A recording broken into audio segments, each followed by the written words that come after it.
नमस्कार साथियों।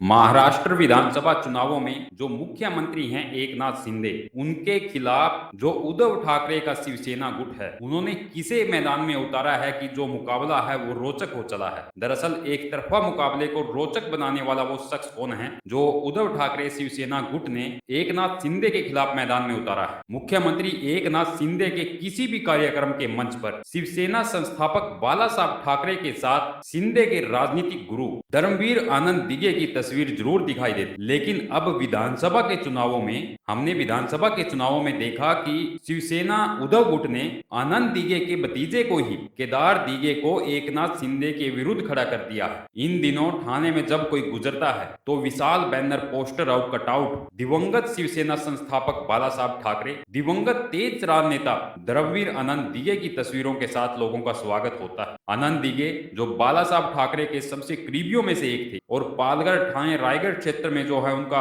दबदबा था। अविवाहित रहे दिगे की 50 साल की उम्र में एक सड़क दुर्घटना के बाद दिल का दौरा पड़ने से उनका निधन हो गया था। आनंद दिगे उस समय की शिवसेना के नेता थे जब शिवसेना में 80% समाज सेवा और 20% राजनीति का नारा दिया जाता था। आनंद दिगे की उसी समाज सेवा के कारण थाने में उनके निधन के 24 वर्ष बाद भी लोग उन्हें सम्मान देते हैं। दिगे की जीवन काल में उनके सबसे करीबी लोगों में से एक रहे एकनाथ शिंदे उन्हें अपना राजनीतिक गुरु मानते हैं। एकनाथ शिंदे जो 4 बार विधानसभा के लिए चुने जा चुके हैं और विधानसभा के पिछले कार्यकाल में ही उद्धव ठाकरे से बगावत कर शिवसेना को तोड़ भी चुके हैं। इसके कारण ठाकरे और उनके समर्थक उन पर गद्दारी का आरोप भी लगाते हैं। लेकिन शिंदे की जो शिवसेना की विचारधारा है, शिंदे कहते हैं कि गद्दारी करने का आरोप उद्धव ठाकरे पर वो लगाते हैं क्योंकि उनकी विचारधारा अलग थी और उद्धव ठाकरे एक अलग विचारधारा को लेकर शिवसेना को जाना चाहते थे। ठाणे की 5 पाखड़ी सीट से 5वीं बार चुनाव मैदान में उतर चुके हैं, लेकिन इस बार उनके प्रबल प्रतिद्वंदी उद्धव ठाकरे ने उनके विरुद्ध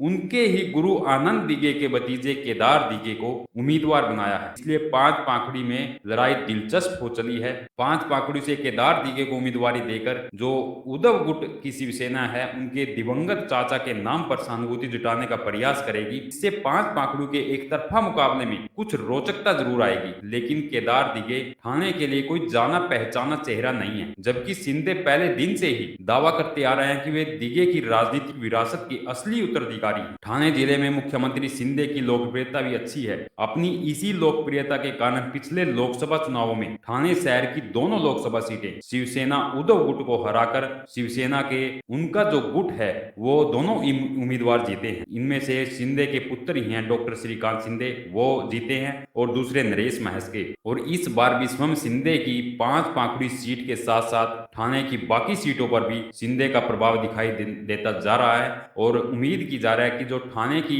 ज्यादातर सीटें हैं वो शिंदे गुट का दबदबा वहां पर कायम रहेगा।